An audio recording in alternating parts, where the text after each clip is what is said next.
This afternoon, President Mahama defends his decision not to declare a state of emergency in Galamsey-prone areas, insisting it will be a last resort as far as his government's fight against illegal mining is concerned.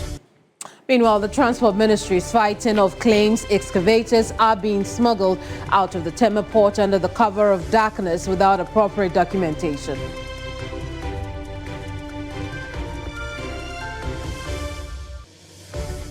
A lot later, Deputy Minister for Health calls for a revision of the Western Regional Response Plan to combat the Mpox outbreak. The national case count now stands at 519.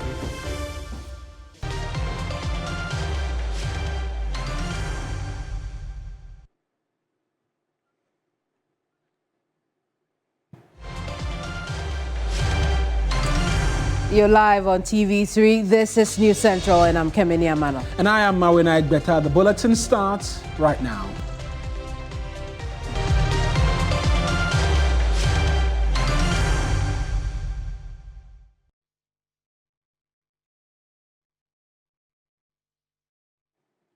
Now, for months, civil society organizations have been calling on the government to declare a state of emergency in areas affected by illegal mining in a bid to tackle the menace. But the government has hesitated to make such an announcement.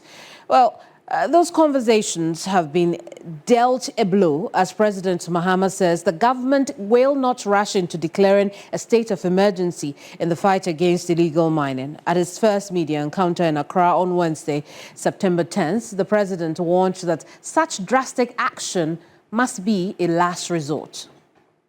State of emergency in the Galamsey fight, because we've not exhausted the powers we even have without a state of emergency. We have the opportunity to arrest anybody, to confiscate any such thing. There are laws for forest protection and all that give us enough powers to be able to act. Implementing a state of emergency might sound nice, but it should be the last extreme, the last resort. So for now, let's exercise all the powers we have. And if it becomes necessary for a state of emergency, then we'll look at it. It means we have to go to Parliament. The president can't just declare a state of emergency without, going to Parliament, because there's a limit to how long you can maintain that state of emergency. And so I believe that we still have leverage to continue to fight Galamsey without necessarily implementing a state of emergency. It means that we have to delineate the areas where the state of emergency is operational. And if you look at the area where Galamsey is taking place, it covers several districts of our country. And so we would do it if it becomes necessary. But for now, I think that we've given the security services enough powers to be able to deal with people who are found to be involved in Galamsey. Well, President John Dramani Mahama there. Let's now look at some statistics on excavator imports. Mawuena is at the screen. Mawuena, talk to us. What are we looking at? Right, and so the conversation about Galamsey is one that closely ties in with excavator imports, because and on a lot of the illegal mining sites, and we've been receiving reports about even the police task force, which the president tells us now that they've asked their work to be on a hold, and then they collaborate with NIMOS. Right. When they go onto the grounds, we see they are seizing excavators amongst many other things. And so excavators are a huge business in terms of mining, outside of the fact that they are very important in almost all construction, huge construction work that takes place, whether it be roads and other things. Here's what we know in terms of our imports, and then the relationship as well with excavators. And so in the West African sub-region, it will interest you to know that despite our population hovering around 34 million people, were beating Nigeria when it comes to the volumes or the value in terms of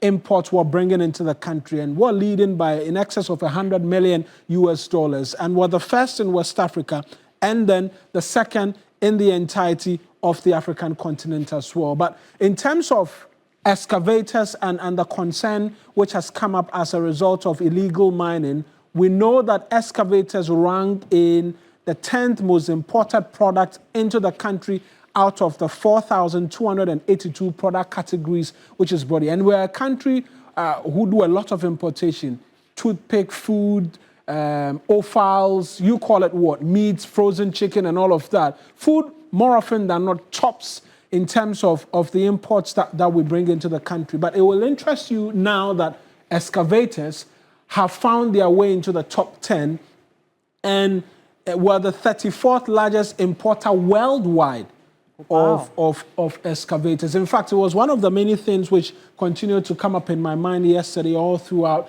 that conversation yesterday with the president, whether or not the excavator numbers we're seeing correspond to the work being done in the country and the projects we're hearing about, big push and the likes. Are we seeing a corresponding number of excavators coming? Because 1,200 is what we understand was at the port and is being moved now to other places. And we know that the Transport Minister has been speaking to that as well in relation to that claim, that media report which came through that some of these excavators were being moved in the dead of the night without proper documentation, amongst many other things. There are those who ask the question whether or not the sheer volumes we're seeing come through correspond with projects being undertaken in this country. Surely there should be some work done so that we can understand whether or not these excavators, yes, we're being told that trackers and stuff are being put on them, but the sheer volumes in itself raises a lot of questions. But like I mentioned, the minister has been speaking in relation to that, and you have the details for us. Absolutely. I mean, he's been reacting to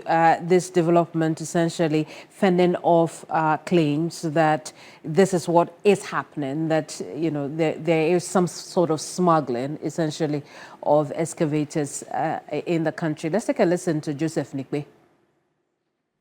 We have so many excavators as at now, specific numbers. We will do another press release to bring the specific numbers. But I have said this severally, that the port is to do business and it needs space to do business. Keeping the excavators in the port was not helpful to us. So all we did is to move all of them from the port to the military installations. So if you watch on daily basis, they keep updating me with the numbers that are being moved from the Tema port to either Marshall camp, either 37 or Bema camp, or the 49 engineer regiment or the Teshi camp. If you go to all those military installations, you will see a number of the excavators.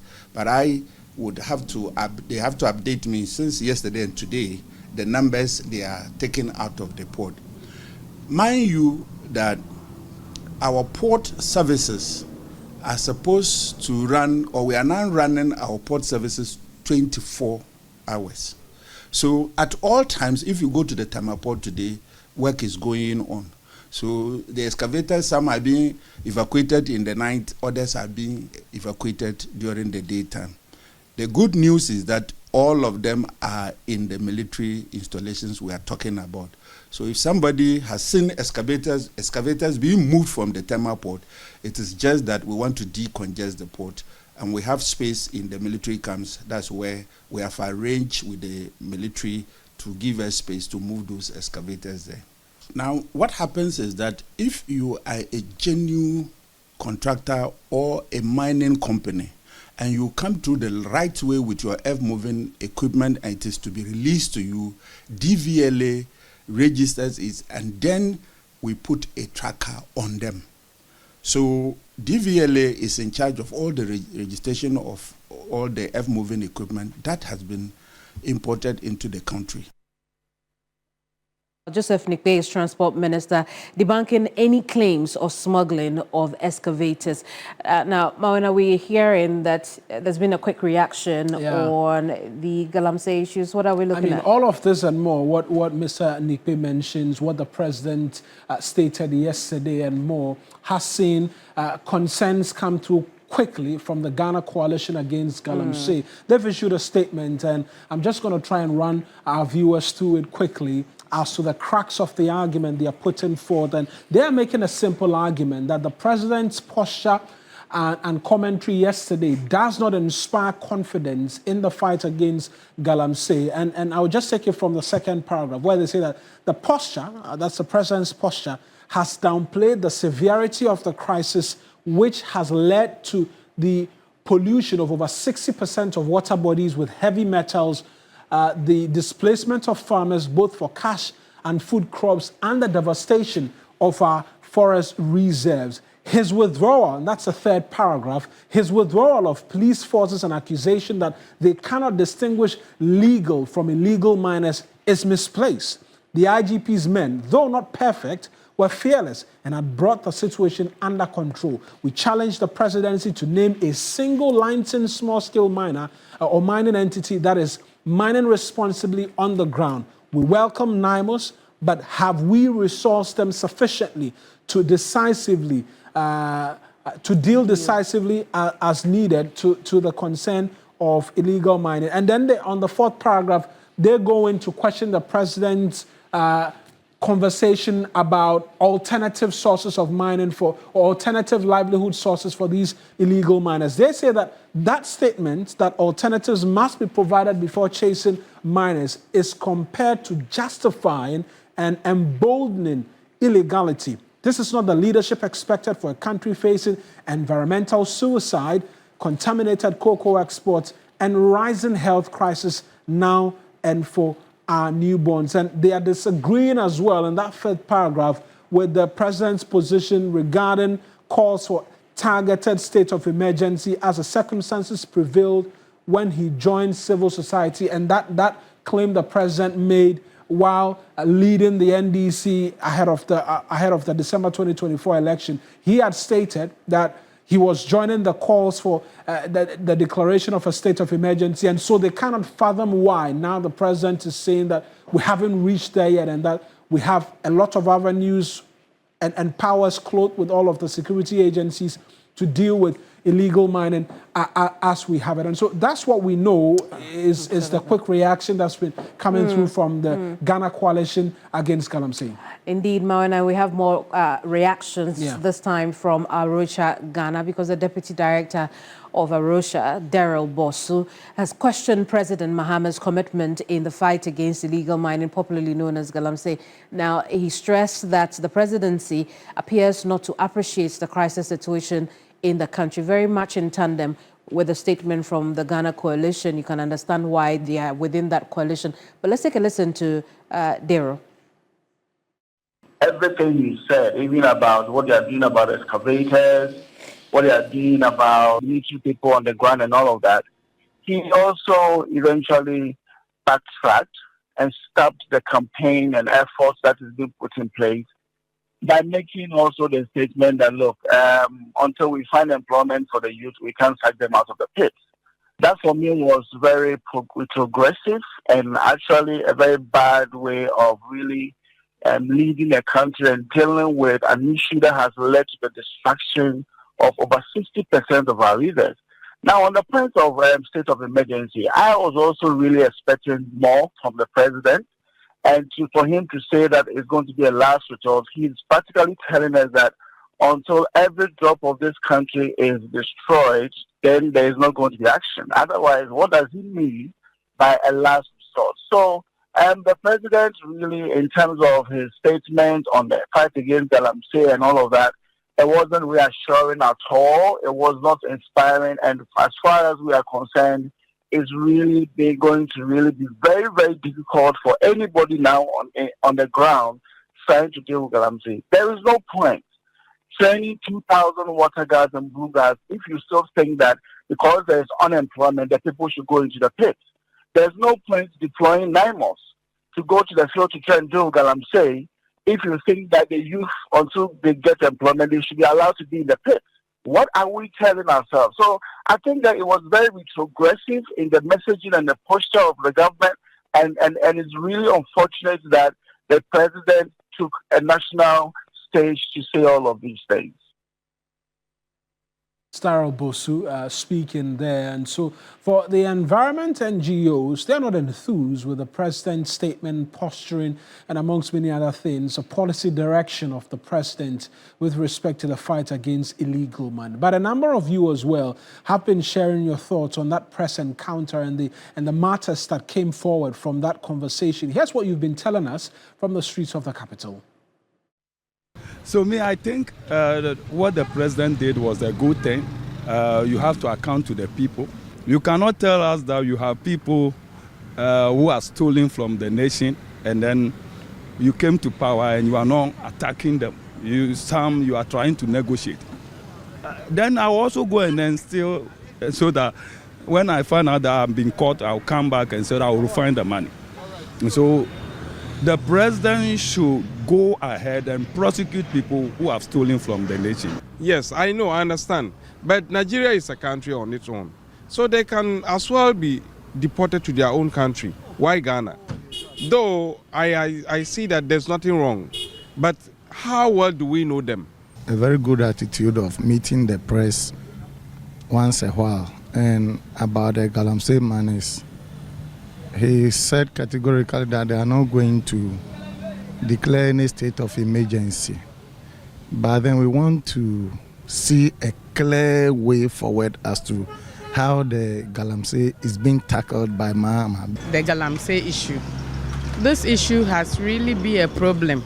So I was so happy he said he will be taking, the government will be taking some of the small-scale minings to Australia for training so that they will go and learn how to mine without not destroying our water bodies. I think he did terrific. All the questions were spot on. He answered it according to, and I'm really satisfied the way he answered question. And then the president is open. I like the way his demeanor, the questions is answered. Everything was spot on. Yesterday there's a question asked the government about Galamsey. He answered the question, but I think he should do more because campaign platform, he said a lot of things that we thought that if he can do well so that he bring the Galamsey down. All our water bodies are going. And we're staying on the president's encounter because the president says that the main objective of his government in respect of the value of the city is to ensure that it does not depreciate as it did in 2024. Now, according to him, what his economic managers are doing is to stabilize the currency to ensure effective economic planning. In an answer to a question posed by my colleague Keminni Amanor at that media encounter, the president said the city has been making an adjustment. Keminni Amanor, I'm the host of TV3's Hot Issues. We look forward to your return to the iconic show. I want to talk about the local currency, the cedi. In the second quarter of the year, we saw a very bullish rise in the value of the cedi. We are not seeing the same in the third quarter. So far, we are told that it's lost about some 13%. When it was on its rise, the IMF had warned that the country was over-interfering, which is why we were seeing the performance. My question tonight is, Mr. President, did you manipulate the performance of the cedi? Is that why we are seeing the cedi fall as quickly as it is today? How do you explain this decline in value in such a short period of time? And what's the plan to revive it? We recognize a very steep appreciation in the value of the cedi in response to the reforms that we were carrying out. And for those of you who listened to me, there was one occasion where I said, people were asking whether it will go below 10. And I said, it is dropping, but it will find its true value. It was undervalued at 16, and it probably is overvalued at 10. But somewhere between there, we have the real value of the cedi. And so I believe that it is about stopping rapid depreciation of the currency. Almost every currency would realize either depreciation or appreciation in the course of a year. But when you have steep depreciation of about, like we had in 2024, 25% depreciation in the currency in the first half of the year, it makes planning difficult. And so, yes, Bank of Ghana has been intervening in the forex market, but they've withdrawn. And what happened was that because of the rapid appreciation in the value of the cedi, we saw an exponential increase in imports, because then people could buy cheaper dollars and so they could import more, which is a natural economic phenomenon.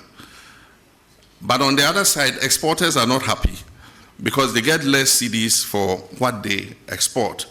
And so every country tries to find out a balance where exporters are able to do good business and importers are not overburdened by high forex rates.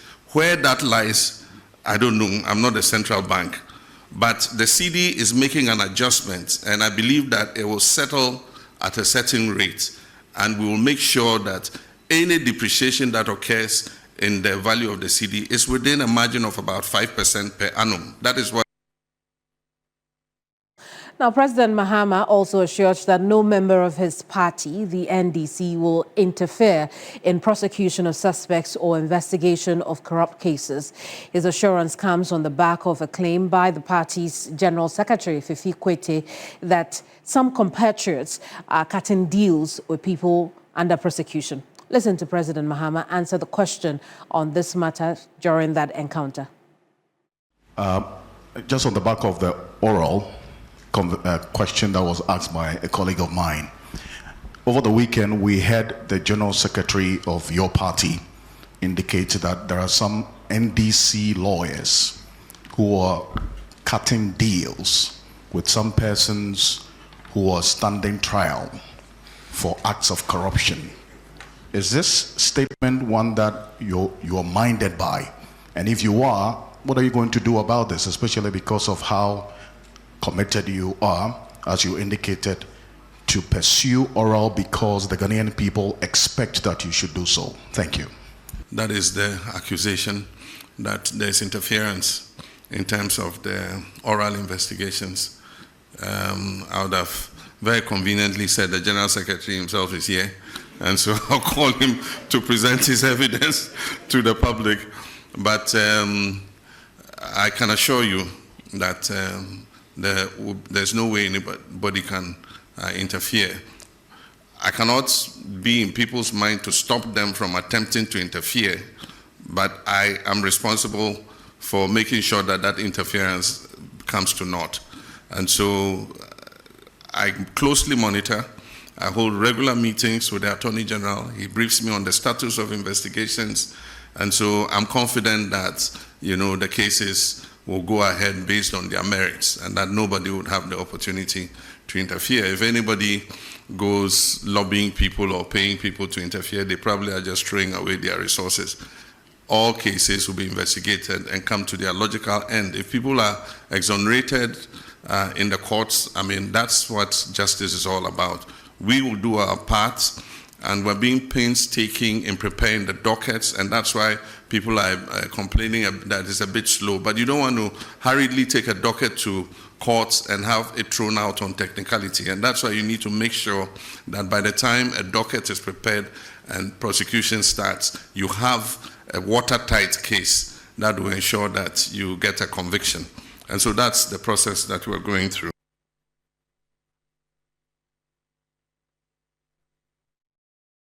That's President Mahama at that encounter yesterday.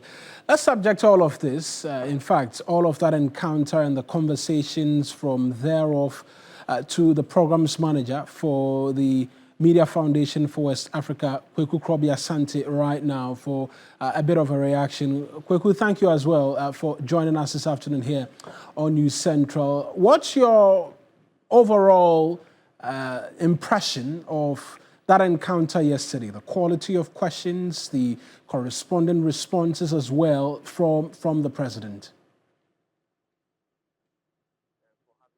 I think that yesterday's engagement was really, really good.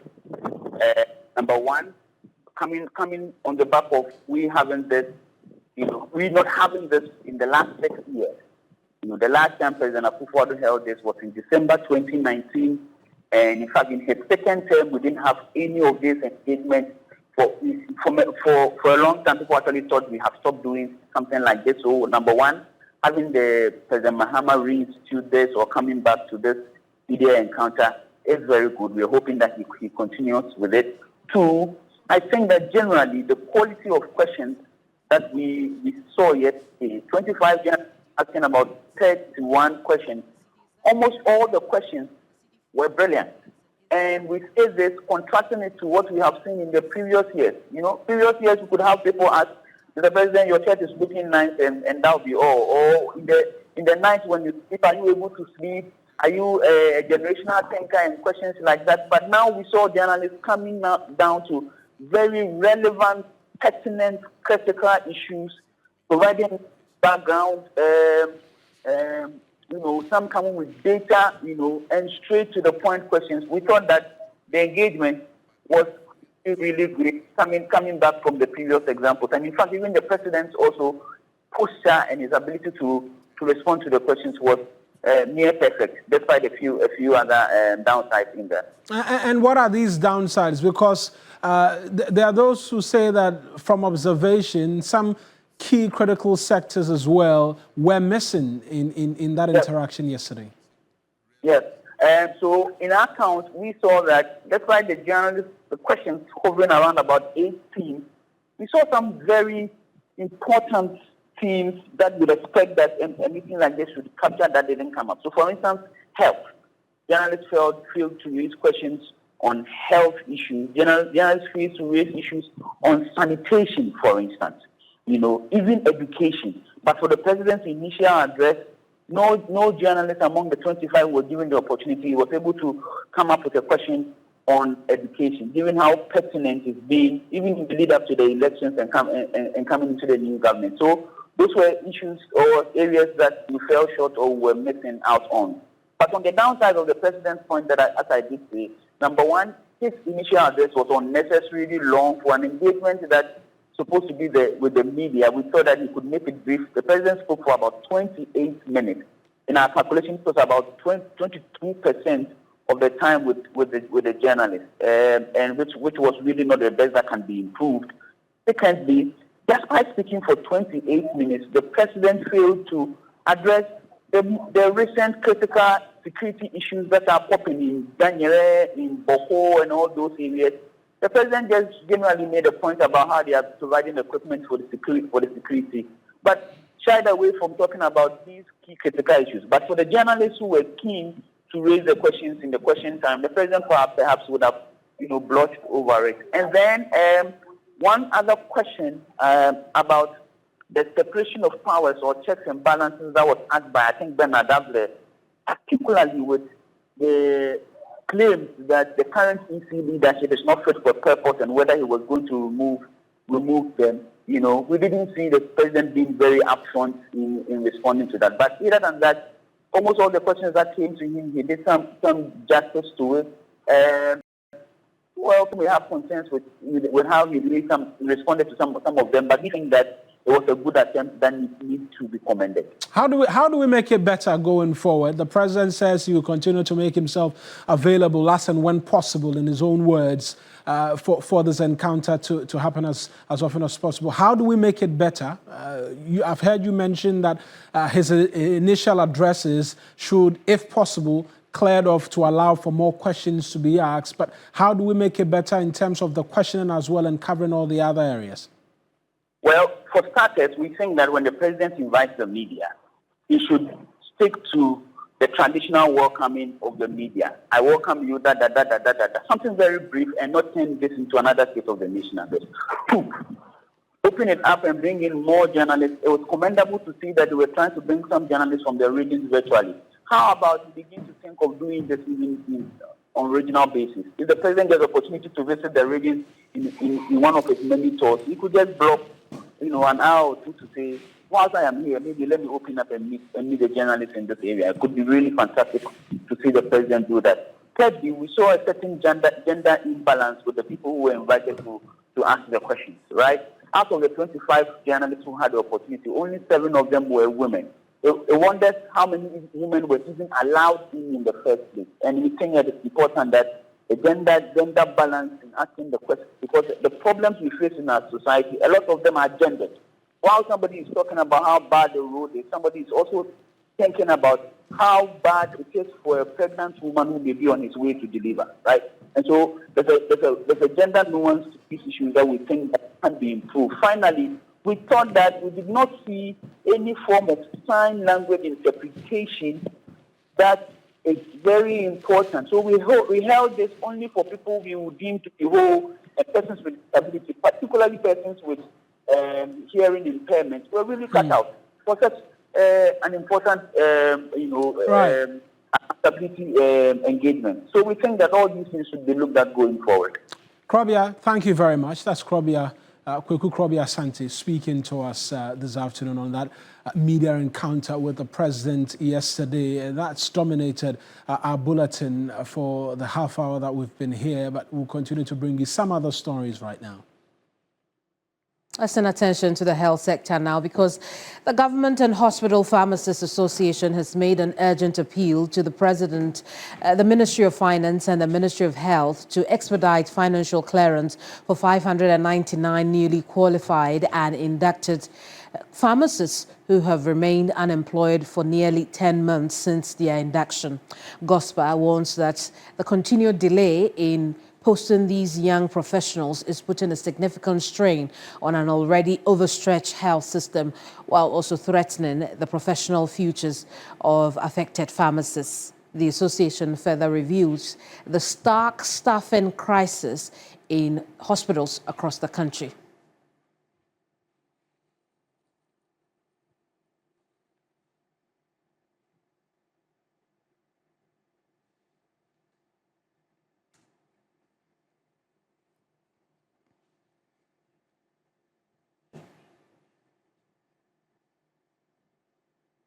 We can now have a quick chat on the back of that. We can speak to Pharmacy D, Dr. Emmanuel Mensah Bonsu.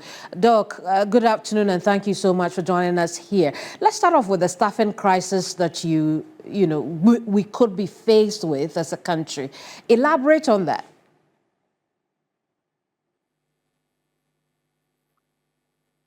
Okay, so thank you very much. So this is Dr. Emmanuel Sowiafe. I'm the National Chairman for the Government and Hospital Pharmacists Association. My apologies. Okay, so the key point we are raising here is yes, indeed, these 599 pharmacists have been, duly inducted to practice. And the point is this. After the induction, these pharmacists are posted to complete their housemanship, which is a compulsory part of their post-induction kind of training and then, experiential build-up. And so it is a compulsory process. And what happens is that until you complete this housemanship, no employer can appropriately even engage you.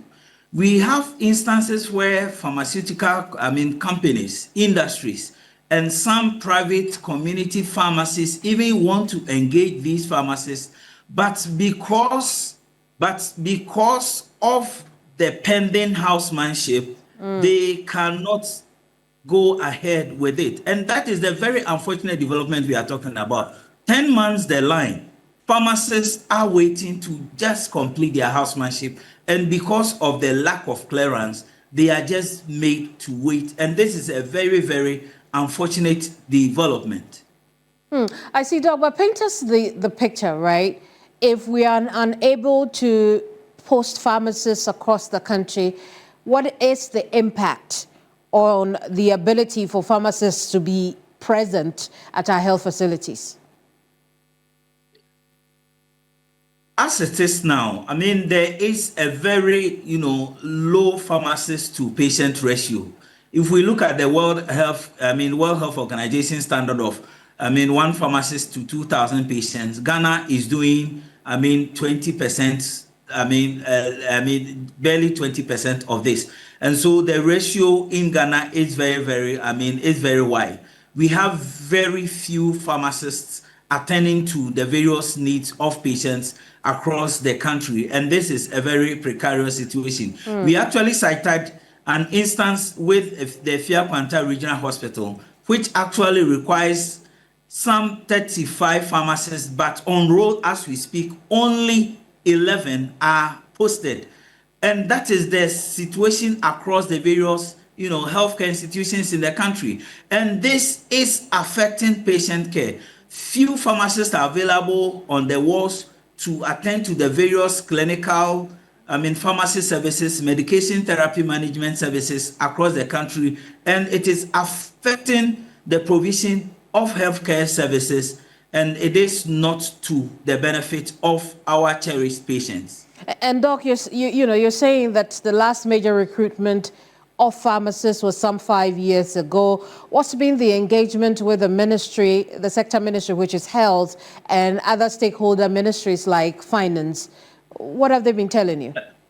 Okay, unfortunately, I will still say it's just been, verbal promises, because obviously, as we are all very much aware, the sector minister graciously indicated that they are prioritizing, the recruitment of even pharmacists permanently. But as it stands now, it has still not been done. For us at the labor front, we keep engaging the Ministry of Health, we keep engaging the Ministry of Finance, but we kindly are drawing the attention of His Excellency so that, this thing should be speeded up.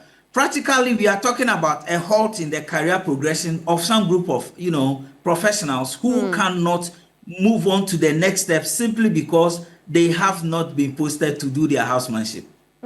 I see. You may have heard the health minister tell us that they have to create the room to be able to find that money and then employ health workers.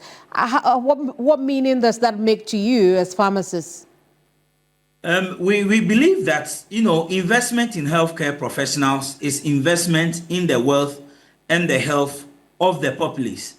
And so, yes, despite the fact that there may be, competing interests, that for recruitment of these professionals should be given the utmost priority. I see, Doc. We'll see how this plays out. Thank you so much for talking to us. We've just been talking to the National Chair of the Government and Hospital Pharmacists Association of Ghana, Dr. Emmanuel Owusu-Riafe. He's a pharmacy D. You're still here on News Central. We'll take a quick break. When we come back, we'll bring you more stories, including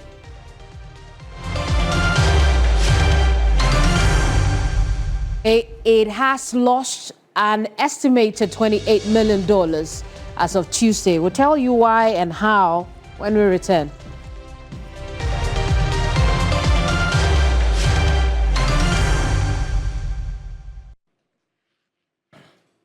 And you're back here on News Central. Let's take you out of the capital, Accra, into other regions right now, because Asanko Gold Mine says he has lost an estimated $28 million on Tuesday after an irate group from Mpatuem clashed with the military at their mining site in Isase. Dispute over a concession has escalated between some local miners and the company, resulting in the death of 2 persons, including a local assembly member. William Evans Inkum has been following the developments, joining us right now via Zoom. But on your screens right now, we're showing you footages of what appears to be very expensive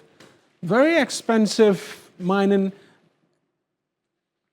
equipment, and all of that set ablaze, amongst many other things. We're seeing security presence and what have you, all on standby. And yes, very serious mining equipment haven't been burned. But let's try and connect right now with William Evans Inkum, because they say $28 million is the estimated losses they've made from that clash alone on Tuesday. Evans, that figure is quite steep. Have they stated how they are going to seek to recover in terms of these losses, and what's the situation in the area right now?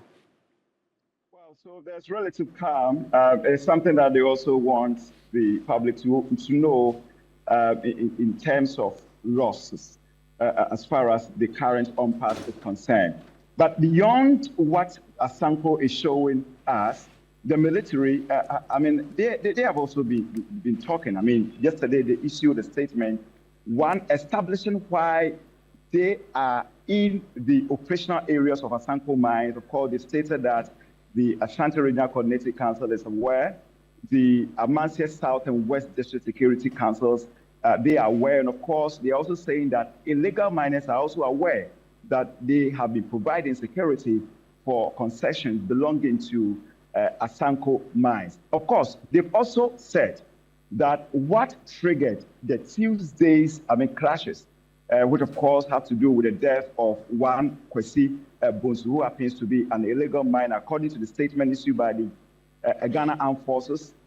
Kwesi Bonsu was among some illegal miners who had invaded one of the concessions, which was under the protection of the Ghana Armed Forces.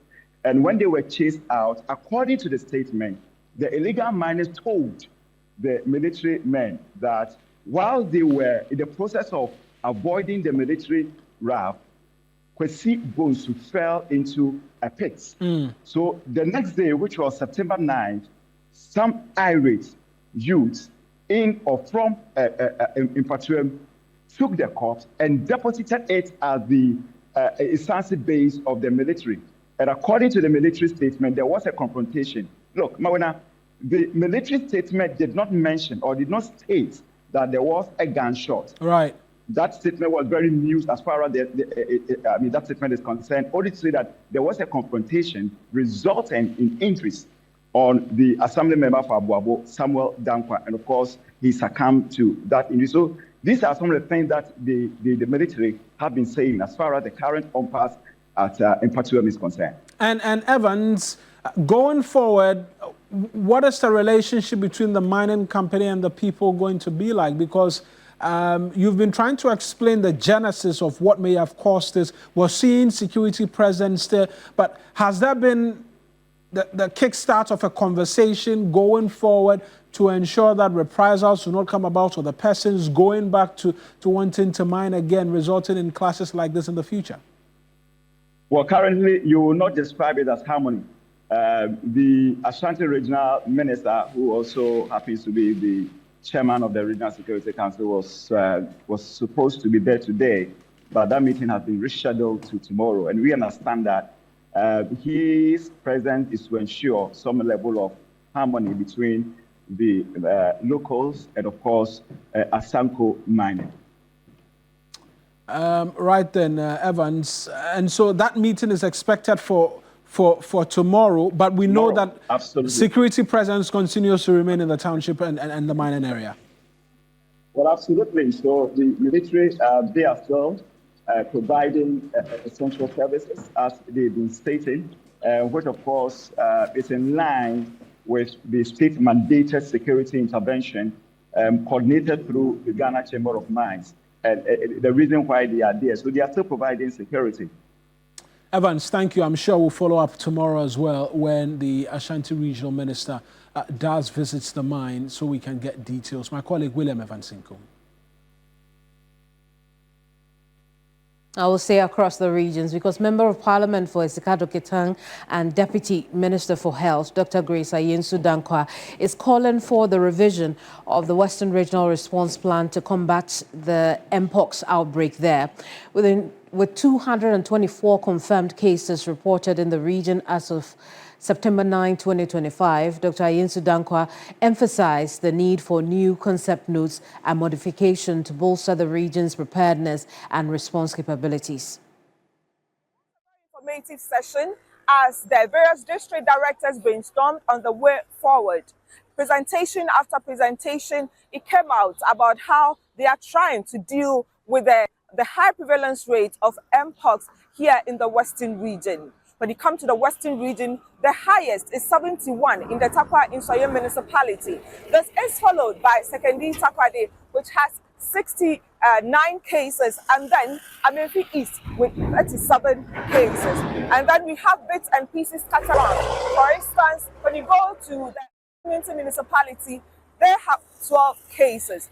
But what came out was that they are actually doing the necessary education and all that, but there are gaps. And this is the issue that was raised by the Director for Public Health, Dr. Asiedu Bequin, who did not understand why all of this was happening, yet the number of cases keep on spiking in the region. We need to drill down. We need to get something which is missing. You see, if you look at all the thematic areas, surveillance, case management, risk communication, it's all being covered, and yet the cases are there. So why? Sampling of people's idea or information they have about the Mpox disease here in the Sekondi Takoradi reveals that many do not even know much about the disease. What have you heard about Mpox? Yes, it's a deadly disease just roaming about, but I haven't heard anything detailed about it. Have you heard about Mpox? No. You haven't heard about Mpox? No. Nothing about it. No. Some of the reasons which were given was that one, it was difficult to access, especially the non-galamseys. And these cases, we understand, are very predominant in the illegal mining communities where sex promiscuity is on the rise. Now, they told us that it was difficult to get access to non-galamseyers because some galamseyers were married and were reluctant to disclose the whereabouts of their girlfriends, who also turned out spreading the disease. So these are some of the challenges. Another challenge was the lack of or insufficient logistics. And then one other thing that stood out was the fact that the education was not being widely done as should be. So going forward, these were some of the things that the Deputy Health Minister, Dr. Grace Ayensu Dankwa, proffered. We have identified what the problem is. So we're going to not reverse, but slightly move the course a little bit and see how best we can get to these cases, though, especially those that are lost to follow up, so that we can contact trace them and also contact trace their contacts, so that we can curb this Mpox. We know there's a vaccine component of Mpox. We have written the ministry, my honorable minister Akando has written to WHO. They said they have accepted, they have passed. So now all we are waiting is for us to see the vaccine with our naked eyes. So when we go back, we'll work on it. And the vaccine will be perfect because we'll be giving it at the targeted areas. It's not going to be a public thing where we give it to everybody, but we have identified the pockets. Once we identify the pockets, we'll go into the pockets and vaccinate the people. They are hopeful that after re-strategizing, they can be able to deal thoroughly with the Mpox prevalence in the region and will be able to nip it in the bud. Erama Smith, TV3 News, Sekondi. It's still News Central here on TV3. Now, hundreds of local poultry farmers have received live birds aimed at boosting domestic production and curbing imports. The Kwadaso Municipal Assembly in the Ashanti region has rolled out the government's Nkukonketenkete initiative in a pilot program. The initiative is a key part of a national strategy to reduce Ghana's reliance on imported poultry, strengthen food security, and improve the livelihoods and economic conditions of local farmers.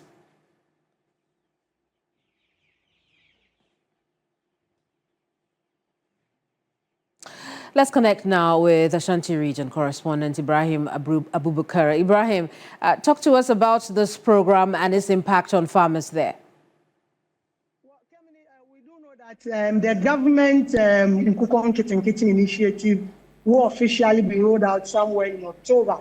But because that promise has been made, some poultry farmers within Kwadaso municipality have constantly been in touch with the assembly just so they know whether the program has been rolled out, because they want to be part. Because of the pressure, the assembly had to take that initiative and do the pilot study. So for now, they have been able to identify about 500 poultry farmers within the municipality. Some have go out of business because of that activity, and they are trying to see whether this initiative will bring them back to business. And for that matter, for the first pilot, they have been able to give 50 farmers about 500 beds so that they will start with the pilot to see how it will go. And event the official initiative or the rolling out be done, then they will know who to tackle and who to invest into. So the farmers are also excited, especially when we have just 2 months or 3 months for Christmas. They believe that this has come timely and they will be able to raise these bets and be able to serve the people within Kwadaso municipality and even part of Ashanti in this Christmas festive. Let's listen to what some of the beneficiaries have been telling me. I don't know if you actually have a crash. Thank you if you say that on the boy in Tamucras anyway. In Tiakukona ban, a bit more boy. Sunset, you hear Uncle a crabba or my moi. Let's a win over bois. Let's say so better. We are to win a me ya way up. A big kind because I break a comedy. In Tiabana dear, I said, I'm my present in this year, sir. You be here to ye, near to Timbuconi. Best, it take like from now where they are, it will take like 2 months for them to be matured and edible. Therefore, instead of them going out buying imported chicken, we decided to raise our own so that this time we won't be buying imported chicken, but we will use what we have in the house so that it will be beneficial to the people and the people in the country. Ibrahim, we just heard from the MCE as well. We'll leave our conversation here for now. Thank you so much for the report. And Ibrahim Abubakar is Ashanti Region correspondent. Now, it was a moment of pure excitement and celebration as Societe Generale turned dreams into reality at the grand finale of its Deposit Drive promo. One lucky customer won the ultimate prize of a brand new Toyota RAV4, while 2 other winners were awarded an all-expense paid trip to Singapore and Dubai. It was a day of thrills and surprises as Societe Generale crowned 3 lucky winners at the grand draw of its Deposits and Drive promotion. The grand prize, a sleek Toyota RAV4, went to one ecstatic customer, while 2 others secured luxury trips to Singapore and Dubai, each to be accompanied by a partner. The managing director of Societe Generale, Hakim Wazini, applauded the winners and thanked all customers for their continued loyalty and trust in the bank. We say to our clients that you can't trust Societe Generale Ghana. Bring your money, save your money.